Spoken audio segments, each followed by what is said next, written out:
11 ఇది సినిమాకి టైటిల్ మాత్రమే కాదు. మొత్తం మూవీకి ఒక పర్ఫెక్ట్ సింబల్. టైటిల్ ఎందుకు యాప్టో మూవీ చూసాక మీకే క్లియర్‌గా అర్థమవుతుంది. హానెస్ట్‌లీ గైస్, నా రీసెంట్ టైమ్స్‌లో చూసిన బెస్ట్ థ్రిల్లర్స్‌లో ఇది డెఫినెట్‌గా ఒకటి. రన్ టైమ్ 2 అవర్స్ 5 మినిట్స్ ఉన్నప్పటికీ మూవీలో ఎక్కడ బోర్ కొట్టకుండా స్టోరీ ఫాస్ట్ పేస్డ్‌గా, గ్రిప్పింగ్‌గా నడుస్తుంది. స్పాయిలర్స్ లేకుండా ప్లాట్ గురించి మాట్లాడాలంటే వైజాగ్ సిటీలో సీరియల్ కిల్లింగ్స్ జరుగుతూ ఉంటాయి. ఆల్రెడీ 6 కేసెస్ అయినా కూడా కిల్లర్‌ని పట్టుకోలేకపోవడం వల్ల పోలీసుల మీద ప్రెషర్ పడుతుంది.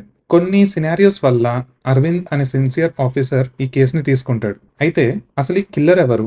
మోటివ్ ఏంటి? కేసు సాల్వ్ అవుతుందా లేదా? ఇది బేసిక్ ప్లాట్. బట్ నరేషన్‌లోనే మొత్తం మ్యాజిక్ ఉంటుంది.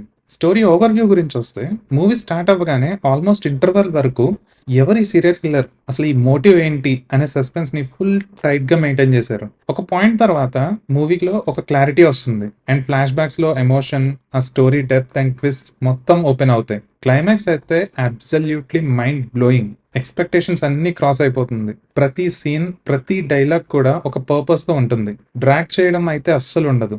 ప్రతి డాట్‌ని సినిమాలో కనెక్ట్ చేస్తూ వెళ్తారు. అయితే జీనర్ వైజ్ ఇది క్రైమ్ థ్రిల్లర్. కానీ ఎమోషన్‌ని అటాచ్ చేయడం వల్ల emotional value plus suspense balance పర్ఫెక్ట్‌గా జరుగుతుంది.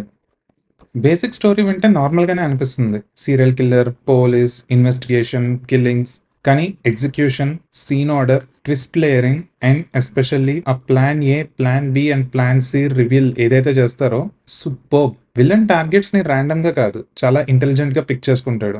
మొత్తం అన్ని ట్విస్ట్ల మీద ట్విస్ట్లు. ఫైనల్ గా ఇదే ఎందుకు అనే క్లారిటీ వస్తే మైండ్ పోతుంది. మూవీ స్టార్టింగ్ లో కొంచెం రెగ్యులర్ ఫార్మాట్ లాగే నడుస్తుంది. ఫస్ట్ ఒక 15-20 మినిట్స్ వరకు కొత్తగా ఏముంది, అంతా రెగ్యులర్ గా మనం చూసేదే కదా అనే ఫీలింగ్ అంతే అనిపిస్తుంది. వన్స్ ఆ 20 మినిట్ మార్క్ క్రాస్ అయిన తర్వాత మూవీ మంచిగా పికప్ అవుతుంది. సెకండ్ హాఫ్ లో అస్సలు ఆట మొదలవుతుంది. ట్విస్ట్, లాజిక్, ఎమోషన్, క్లైమాక్స్ అయితే పీక్స్ రీచ్ అవుతుంది. ఈ సినిమాలో నెగటివ్స్ గురించి మాట్లాడుకోవాలంటే హీరోయిన్ క్యారెక్టర్ అసలు యాక్టింగే కాదు, స్క్రిప్టింగ్ అయినా బాగుంటే బాగుండేది. అసలు ఆ హీరోయిన్ యాక్టింగ్ చూస్తే ఇది యాక్టింగా అనే ఫీలింగ్ కూడా వస్తుంది. లక్కీగా ఏంటంటే హీరోయిన్ స్క్రీన్ టైం చాలా తక్కువ. అది మనకి మేజర్ అడ్వాంటేజ్ అండ్ సినిమాకి అది మైనర్ డ్యామేజ్. ఒక బ్యాక్గ్రౌండ్ సాంగ్ మాత్రం బాగా ఫోర్స్డ్ గా అనిపిస్తుంది. Apart from that, no bad language, no adult content. So ఫ్యామిలీతో కూడా వాచ్ చేయొచ్చు.